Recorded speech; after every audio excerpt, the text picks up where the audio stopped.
হঠাৎ পুরো অন্ধকার, 10 মিনিট অন্তর ওয়েদার পুরো চেঞ্জ। প্রচুর ঠান্ডা, প্রচুর প্রচুর প্রচুর। আমার গাড়ি একটু প্রবলেম করছে, আমার মনে হয় সেটা ক্ল্যাচ প্লেটের জন্য হচ্ছে। কারণ হচ্ছে আমার গাড়িটা 70,000 কিলোমিটার অলরেডি চলে গেছে। এইবার দেখো শুধু মেঘগুলো যাচ্ছে, দেখো পুরো সামনে দিয়ে। বাইক নিয়ে অবশ্যই কিন্তু ট্রেন লাইনটা কিন্তু একটু সাবধানে ক্রস করো, কারণ এই ট্রেন লাইনে কিন্তু গাড়ি খুব স্কিড করে। আমরা কিন্তু মোটামুটিভাবে পাহাড়টা স্টার্ট করে দিয়েছি। সামনের দিকে দেখো, দূরে দেখা যাচ্ছে দুধারে কিন্তু পুরো পাহাড়। ফ্রেন্ডস প্রচণ্ড ঠান্ডা, প্রচণ্ড ঠান্ডা, 3-4 ডিগ্রি মনে হবে, এত ঠান্ডা। মানে বরফ পুরো প্রচণ্ড, দেখো পুরো মেঘলা পুরো হয়ে গেছে, মেঘলা হয়ে রয়েছে, সাথে বৃষ্টি হচ্ছে। মানে গাড়ি চালানো যাচ্ছে না। দেখো হাফ গ্লাভস, এই যে বড় ভুলটা করেছি, ফুল নিইনি, হাফ গ্লাভস নিচে গাড়ি চালাতে ক্লাচ করতে করতে পুরো ব্যথা করছে, মানে করা যাচ্ছে না। তো দাঁড়িয়ে পড়ছি, যার জন্য মাঝে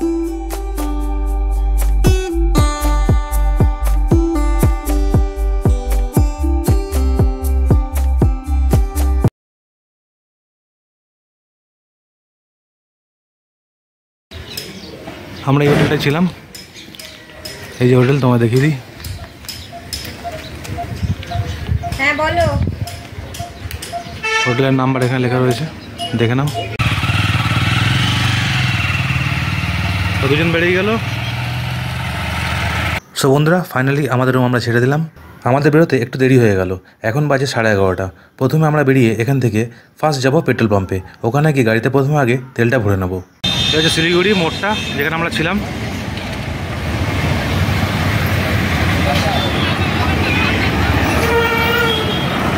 সামনে ট্রেন লাইন দেখো। তো এই গলির ভেতরে আমরা ছিলাম, এই রাস্তা দিয়ে গিয়ে।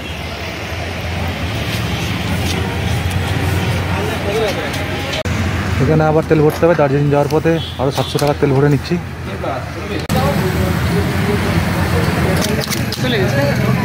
এখন বাজে দুপুর 12টা। আমাদের প্ল্যানটা আমরা একটু চেঞ্জ করলাম। প্রথমে আমরা যাব দার্জিলিং। শিলিগুড়ির মোড় থেকে আমরা ডান দিকে এই রাস্তাটা নিয়ে নিলাম। এখান থেকে কার্শিয়াং দেখাচ্ছে 40 কিলোমিটার, আর মিরিক দেখাচ্ছে 31 কিলোমিটার। মিরিক হচ্ছে 33 কিলোমিটার, আর সামনে লেখা আছে কিছু বললাম না। আর এই দিকটা দেখো, চায়ের বাগান। এই দিকটা কিন্তু পুরো চায়ের বাগান। তোমাদের আমি পরে দেখাচ্ছি, ছবি তুলছি, ওখানে ঢুকবো তো নিশ্চয়ই। তো এরকমই মাঝে মাঝে তোমাদের আমি দাঁড়িয়ে গিয়ে তোমাদের দেখাবো। আমরা চলে এলাম ডান দিকে রাস্তাটা ধরলাম, এই রাস্তাটা। আর সামনে দেখো হয়তো হয়ে যাচ্ছে, আবছা করে হয়তো দেখা যাচ্ছে, তোমরা ঠিক দেখতে পাচ্ছ না। এই যে পাহাড়, মানে আমাদের চোখে প্রথম পড়ে গেল পাহাড়। তো এই দেখো পুরো, তার পাশে কিন্তু পুরো চা বাগান, পুরোটাই চা বাগান পুরো। দার্জিলিং যাওয়ার পথে শুধু রাস্তাটা দেখো। জানি না কতটা তোমার দেখাতে পারছি, তাই মাঝে মাঝে দাঁড়িয়ে তোমাদের এই সুন্দর ভিউগুলো দেখানোর চেষ্টা করব। রাস্তা দুধারে দেখো পুরো সবুজে ভরা। অবশ্যই কিন্তু তোমরা কমেন্ট করে জানিও এটা কিসের বাগান। আমরা কিন্তু মোটামুটিভাবে পাহাড়টা স্টার্ট করে দিয়েছি। সামনের দিকে দেখো, দূরে দেখা যাচ্ছে দুধারে কিন্তু পুরো পাহাড়। রাস্তা দেখো, শুধু রাস্তাটা দেখো, এবারে পাহাড় কিন্তু ওটা আমরা স্টার্ট করে দিয়েছি অলরেডি। শুধু দেখো দুদিকে পাহাড়, দুদিকে পাহাড়।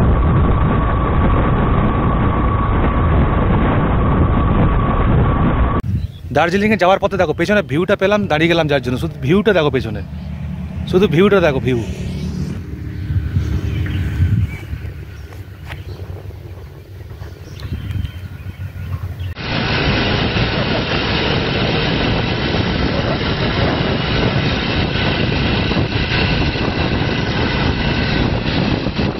কলকাতা থেকে শিলিগুড়ি বাইক নিয়ে আসতে যে কষ্টটা হয়েছিল এক মুহূর্তের মধ্যে, সেটা যেন কোথায় হারিয়ে গেল। পুরো আলাদা রকম একটা ফিল, যেটা হয়তো বলে বোঝাতে পারবো না।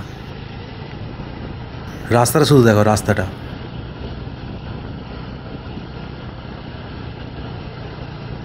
প্রায় কার্শিয়াং চলে এসেছি।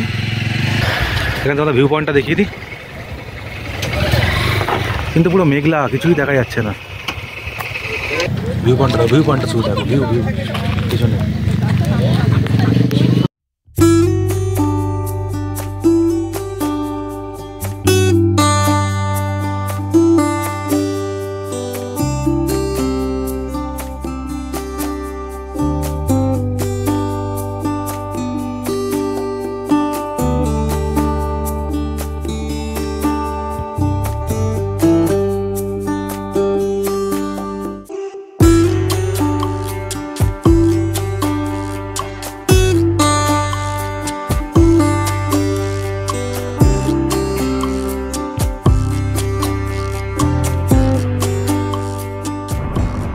আমার গাড়ি একটু প্রবলেম করছে, আমার মনে হয় সেটা ক্ল্যাচ প্লেটের জন্য হচ্ছে। কারণ হচ্ছে আমার গাড়িটা 70,000 কিলোমিটার অলরেডি চলে গেছে। তো কলকাতার রাস্তায় নর্মালি চলে, তাই বোঝা যায় না, কিন্তু যেহেতু এটা পাহাড়ি রাস্তা তাই উঠতে একটু অসুবিধা হচ্ছে। দেখা যাক কতটা কী করা যায়। পাহাড় রাস্তা অভিজ্ঞতা বাইক নিয়ে জীবনের প্রথম, তাই এগুলো তো হবেই। আর আমার এই অভিজ্ঞতাগুলো তোমাদের কাছে অবশ্যই শেয়ার করব, কারণ তোমরা যারা আমার মতন প্রথম এইরকম রাস্তায় আসার কথা ভাবছো, কিছুটা হলো তোমাদের আইডিয়া হয়ে যাবে। আমার এই ট্রিপের ফুল এক্সপিরিয়েন্সটা তোমাদের সঙ্গে শেয়ার করব, তার জন্য অবশ্যই তোমরা কিন্তু পুরো ভিডিও সিরিজটা দেখো। যেতে দাঁড়িয়ে পড়লাম, দেখো দার্জিলিংয়ের ওপর থেকে, দার্জিলিং এখনো পৌঁছায়নি, তো ওপর থেকে ভিউ পয়েন্টটা তোমার দেখাচ্ছি। একটু দাঁড়িয়ে পড়লাম কারণ প্রচণ্ড ঠান্ডা, মানে এই জ্যাকেটটা পরে আছি হালকা, একটা জ্যাকেট না ঠিক, মানে ময়লা আটকানোর জন্য যে ইয়েটা পায় পুঁজির টাইপের, কিন্তু প্রচণ্ড ঠান্ডা, এটা মানে মানছে না। তো সেই জন্য দাঁড়িয়ে পড়েছি, জ্যাকেটটা গায়ে দেবো, দিয়ে তারপর ওপর দিকে উঠবো। আমরা এখন কার্সিয়াংয়ে, পুরো কার্সিয়াংয়ে রয়েছি। এবার ডান দিকে দেখো টয় ট্রেনের লাইনটা গেছে পুরো।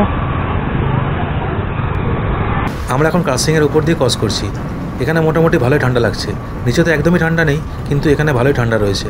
তোমাদের একটা কথা আমি জানিয়ে রাখি, আমি যখন পাহাড়ে উঠছিলাম আমার কিন্তু তখন একটু ভয় লাগছিল। কেন জানো? কারণ আমার বাইক নিয়ে কিন্তু পাহাড়ে ওঠার এক্সপিরিয়েন্স এর আগে কিন্তু কোনো ছিল না, যেটাকে হয়তো পাহাড় বলা যায় না। মানে এর আগে আমি বাইক নিয়ে গেছিলাম মুকুটমণিপুর, তো তারপরে চলে এসেছি দার্জিলিং, তাই জন্য আমার কিন্তু একটু প্রথমে প্রবলেম হচ্ছিল। তাই তোমরা যারা প্রথমবার ভাবছো আসবো, তো তোমাদের একটা কথা বলবো, যারা কোনো সময় পাহাড়ে এর আগে ওঠোনি, মানে বাইক নিয়ে এর আগে ওঠোনি, তারা আমার মতন ভুল করো না। অন্তত একটু ছোটো পাহাড়, মানে ধরো পুরুলিয়া কিংবা আরও যদি কোনো ছোটো পাহাড় থাকে, এরকম ধরনের কোনো ছোটো পাহাড়, তো তার আগে তোমরা অন্ততপক্ষে একবার কিংবা দুবার ওই পাহাড়ে যাও, তারপরে কিন্তু এইরকম ধরনের পাহাড়ে এসো। তাতে আমার মনে হয় তোমাদের সুবিধা হবে।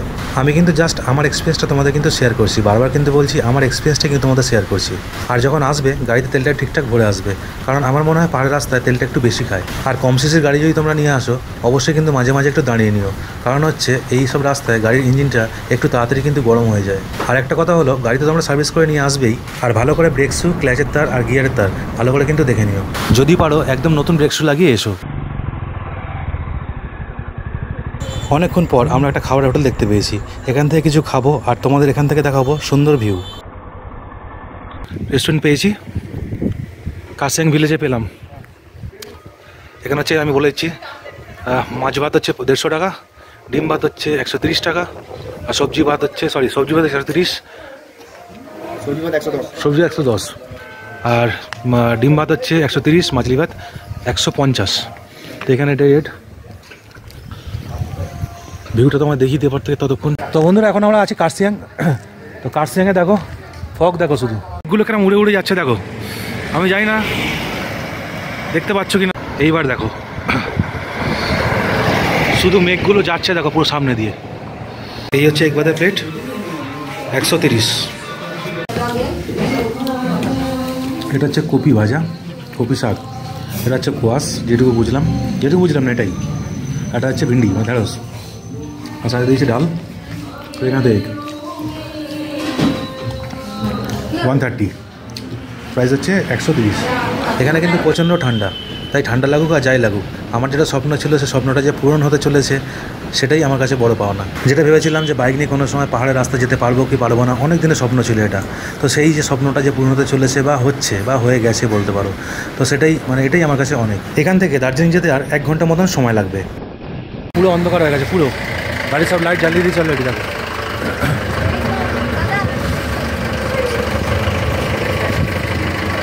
এটাই হচ্ছে দার্জিলিংয়ের পথ।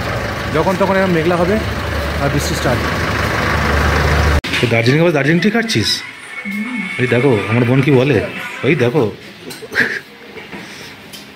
দেখো পুরো রাস্তাটা ভিজে গেছে, পুরো মানে বৃষ্টি হয়ে গেল এক রাউন্ড। মেঘ চলে গেছিলো, কিন্তু আবার পুরো মেঘ ঘিরে নিয়েছে। আমরা জাস্ট এখানে বসে একটু চা খেয়ে নিলাম। যখন তখন এখানে এরকম ওয়েদারটা চেঞ্জ হচ্ছে এখন। তোমরা যখন আসবে অবশ্যই কিন্তু প্লাস্টিক ক্যারি করবে। যদি কোনো সময় বাইক নিয়ে তোমরা আসো, অবশ্যই প্লাস্টিক ক্যারি করতে কিন্তু ভুলো না।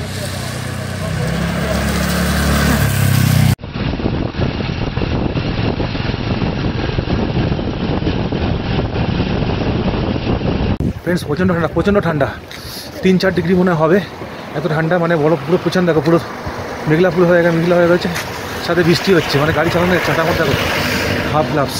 এই যে বড় ভুলটা করেছি, ফুল নিইনি, হাফ গ্লাস নিয়েছি, গাড়ি চালাতে ক্লাচ করতে করতে পুরো ব্যথা করছে, মানে করা যাচ্ছে না, তো দাঁড়িয়ে পড়ছি, যার জন্য মাঝে মাঝে বলছি না, এখানে লোকজন বাসিন্দারাই আগুন পোড়ানো শুরু করে দিচ্ছে। আমরা চলে এসেছি একটু আগুনে হাতটা গরম করার জন্য, বাইক চালাতেই পারছি না।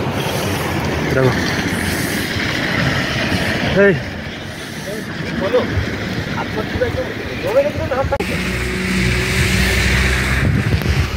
প্রচুর ঠান্ডা, প্রচুর প্রচুর প্রচুর 3 ডিগ্রি।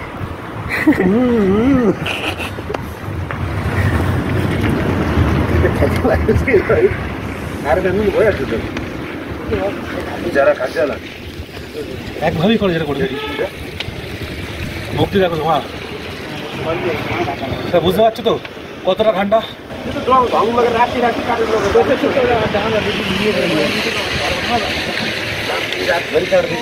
কটা বাজে এখন টাইম? দেখো হঠাৎ পুরো অন্ধকার, 10 মিনিট অন্তর ওয়েদার পুরো চেঞ্জ। ফগ লাইটটা আমাদের কিন্তু এখন পুরো কাজে এসেছে। তোমাদের একটা কথা জানিয়ে রাখি, পাহাড়ের রাস্তায় কিন্তু ফগ লাইটটা মাস্ট, কারণ এসব রাস্তায় কিন্তু যখন তখন ওয়েদার চেঞ্জ হয়, সামনের গাড়ি কিন্তু দেখা যায় না বললেই চলে, তাই অবশ্যই কিন্তু ফগ লাইট লাগিয়ে এসো। আমি এই ফগ লাইটটা কিনেছিলাম চাঁদনি মার্কেট দিয়ে, দাম নিয়েছিল 250 টাকা, আর একটা সুইচ কিনেছিলাম, তার দাম নিয়েছিল 40 টাকা, টোটাল 290 টাকা, আর ফিটিং চার্জ নিয়েছিল 150 টাকা। আর তোমাদের একটা কথা জানিয়ে রাখি, তোমাদের যদি বাইকের সিট হার্ড হয়ে যায় তো তোমরা ফোম লাগাতে পারো। আমি কিন্তু গাড়িতে ফোম লাগিয়েছিলাম, কারণ অনেকটাই লং ট্রিপ ছিল, তো যার জন্য ফোম লাগিয়েছিলাম, যেটা আনোয়ার রোড থেকে লাগিয়েছিলাম। আমাদের কাছ থেকে ফোমের জন্য নিয়েছিল 350 টাকা, মানে 350 টাকা আমাদের কাছ থেকে নিয়েছিল। দার্জিলিংয়ে কিন্তু তোমরা যদি প্রথমবার আসো বাইক নিয়ে, অবশ্যই কিন্তু ট্রেন লাইনটা কিন্তু একটু সাবধানে ক্রস করো, কারণ এই ট্রেন লাইনে কিন্তু গাড়ি খুব স্কিড করে।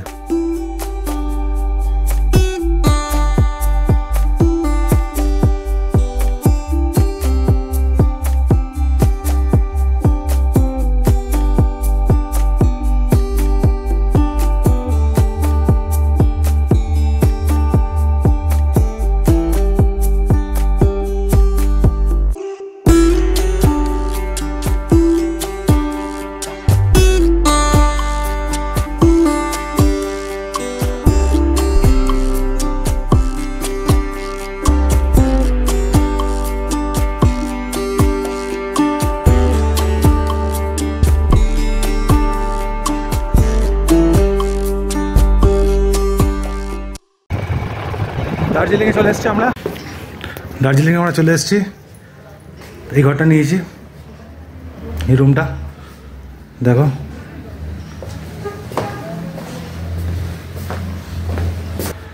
তো এই রুমটা নিলাম। রুমটা ভাড়া নিলাম আমাদের কাছ থেকে 1400 টাকা করে, 2 দিন থাকবো। 1800 টাকা 2 দিনের জন্য ভাড়া, 2800 টাকা 2 দিনের ভাড়া। আর বাইক নিয়ে এসেছি, বাইকের জন্য আলাদা কিন্তু 150 টাকা করে আবার দিতে হবে। তো এই হচ্ছে রুম।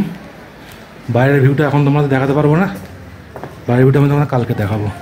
বাইরের ভিউটা রাত্রিবেলা এখান থেকে দেখে না একবার, এসে বাইরের ভিউ, এখান থেকে পাহাড়টা দেখা যাচ্ছে পুরো, আর সামনেই রয়েছে রেল স্টেশন, তোমার দেখাচ্ছি একটু পরে। দাঁড়িয়ে রয়েছে,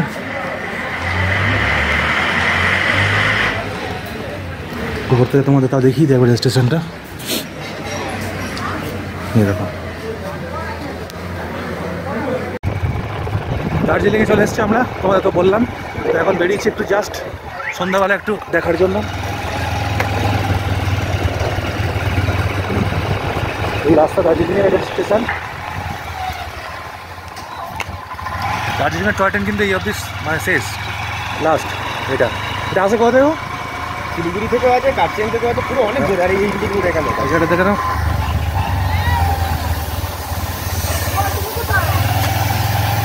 এখন দাঁড়িয়ে রয়েছে পুরো, এই সব ইঞ্জিনগুলো লাগে, ইঞ্জিনগুলো সব লেগে যাবে আমার মধ্যে। চলো একটুখানি যাই, দেখি কী আছে। আজকে রবিবার আবার, যার জন্য অনেক দোকান ফাঁকা, মার্কেট বন্ধ রয়েছে মার্কেট পুরো। সো বন্ধুরা, আজ ভিডিওটা আমার এই অবধি রইলো। কেমন লাগলো অবশ্যই কমেন্ট করে জানিও। তো চলো, তোমাদের সঙ্গে আবার দেখা হবে নেক্সট এপিসোডে। ততক্ষণের জন্য বাই।